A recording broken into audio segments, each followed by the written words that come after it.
Salam müəllimlər, bugün biz Lev Vygotskyinin sosial inkişaf nəzəriyyəsi və yaxud yaxın inkişaf zonası anlayışını öyrənəcəyik. Deməli, Lev Vygotsky sosial inkişaf nəzəriyyəsini yazdıqda, Jean Piaget'in zehni inkişaf nəzəriyyəsi belə idi ki, əvvəl şagirdlərdə, uşaqlarda zehni inkişaf edəcək, sonra öyrənmə başlayacaq. Amma Lev Vygotsky bunun əksini düşünür. Deyir, əvvəl uşaqlar öyrənir, öyrəndikdən sonra inkişaf edir. Və bu uşaqlar sosiallıq şəraitində sosiallaşaraq, əməkdaşlıq edərək öyrənirlər. Burada Lev Vygotskyinin bir fikrinə baxaq. Bugün kiminsə yardımı ilə nə isə bacaran uşaq sabah həmin işi tək başına görəcək. Yəni, öyrənmək üçün kiminsə köməyinə, yoldaşının, müəllimin, valideynin köməyinə ehtiyac var ki, bu da ünsiyyət vasitəsilə, əməkdaşlıq vasitəsilə öyrənmə baş tutur, daha sonra inkişaf yaranır. Və Lev Vygotsky sosial inkişaf nəzəriyyəsini yaratdıqda, onun Jean Piaget'in əsərinə əks olaraq bir nəzəriyyə yaratmışdı və oxşar cəhəti, fərqli cəhətləri var ki, bunlara baxaq. Jean Piaget deyir, uşaqların zehni inkişafı mərhələlərdə baş verir. Biz onu öyrənmişdik, 4 mərhələdə baş verirdi. Hissi hərəki mərhələ, ilkin əməli mərhələ, konkret əməli mərhələ, formal əməli mərhələ. Uşağın əvvəlcə zehni inkişafı formalaşır, sonra öyrənmə baş verir. Əvvəl zehni inkişaf edəcək, ona görə onu mərhələlərə ayırmışdı. Sonra da öyrənmə baş verəcək. Uşağın zehni inkişafı ətraf aləmi kəşf etdiyi zaman baş verir. Yəni, uşaq özü maraqlanaraq öyrənməlidir. Ətraf aləmi kəşf edərək öyrənməlidir. Onda öyrənmə həvəsi, o kəşf etmə həvəsi daha yüksək olur. Lev Vygotsky isə bu nəzəriyyənin tam əksini deyir. Zehni inkişafın əsasında sosial münasibətlər durur. Yəni, burada ünsiyyət var, əməkdaşlıq var. Yəni, şagird müəllimdən öyrənəcək, valideyndən öyrənəcək və yaxud öz yoldaşından öyrənəcək. Birinin köməyi vasitəsilə öyrənib sonra inkişaf edəcək. Öyrənmə inkişafdan əvvəl gəlir. Uşağın zehni inkişafı müəllimlər, yoldaşları və daha bilikli başqaları ilə ünsiyyəti zamanı baş verir. Bu, Lev Vygotsky'nin, Jean Piaget'in fikirləridir. Onların ortaq fikirləri nədir? Uşaqlarda öyrənmənin daha çox oyun oynayarkən baş verdiyini görürlər. Bəli, uşaqlar oyun oynayarkən öyrənmə onlarda daha yaxşı, effektiv olur. Jean Piaget də, Lev Vygotsky də bu fikri deyir. Onların oxşar fikirləri bunlardır.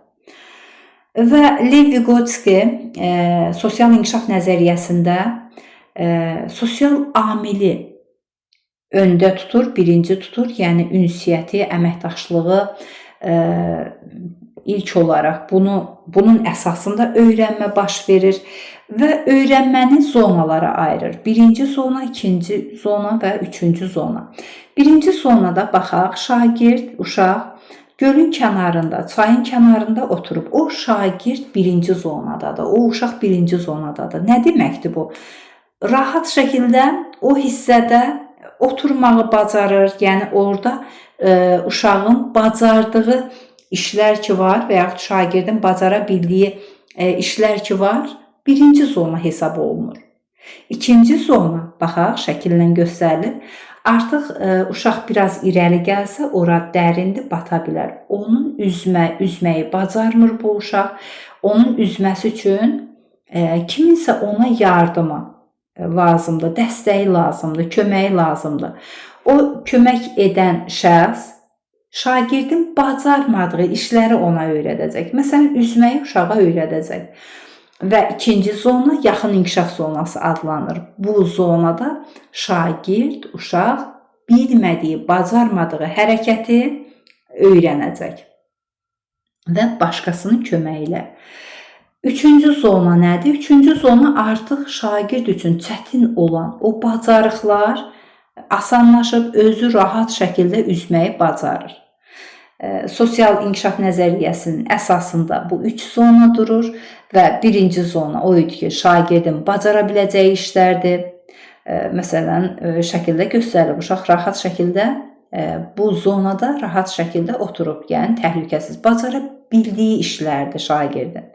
İkinci zona şagirdin bacara bilməyəcəyi işdir ki, ona dəstək lazımdır, müvəqqəti dəstək lazımdır ki, o bu bacarığa gələnsin başqasının köməyi ilə və kömək edən şəxs scaffolding adlanır. Təhsildə isə biz ona nə deyirik? Fasilitator, bələdçi. Yəni müəllim şagird üçün bir fasilitatordur, bir bələdçidir, scaffoldingdir. Scaffolding geniş anlayışdır. Fasilitator onun içərisindədir. Yəni o daha, yəni bir insanın bir ömür boyu insana dəstək lazımdır və o müvəqqəti dəstəyə fasilitator deyirik. Bu da insanın öyrənə bilməyəcəyi bacarıqları başqasından öyrənməsi və özünü inkişaf etdirməsidir. Üçüncü zonada artıq şagird rahat şəkildə bacara bilmədiyi hərəkəti, davranışı artıq sərgiləyir. Yəni rahat şəkildə o üzməyi bacarır və üzür. Və demək, scaffolding nə oldu? Şagirdin bacara bilməyəcəyi hərəkətləri ona öyrətmək, ona deməli müvəqqəti dəstək olmaq, körpü rolunu oynamaq kimi nəzərdə tutulur. Və burada deməli ümumi scaffolding bacarıqlarından bir neçəsi təqdim olunur. Buna baxaq. Müəllim dərsin əvvəlində məqsədləri, şagirdlərin əldə etməli olduqları təlim nailiyyətlərini aydın şəkildə təsvir edib, şagirdlərlə müzakirə etməlidir və əmin olmalıdır ki, şagirdlər nə öyrənəcəkləri ilə bağlı aydın təsəvvürə malikdirlər.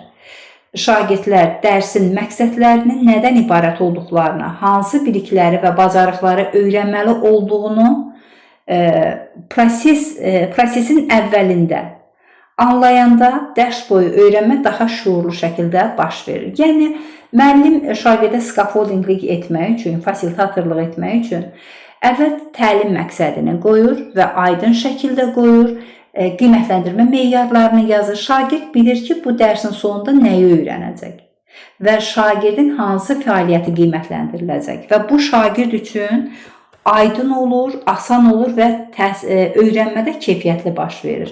Bu bir fasilitatorluqdur, bu bir köməklikdir ki, şagirdi inkişaf etsin. Yəni, yaxın inkişaf zonası nədir? Şagirdin bacara bilməyəcəyi işləri ikinci bir şəxs ona öyrədəcək.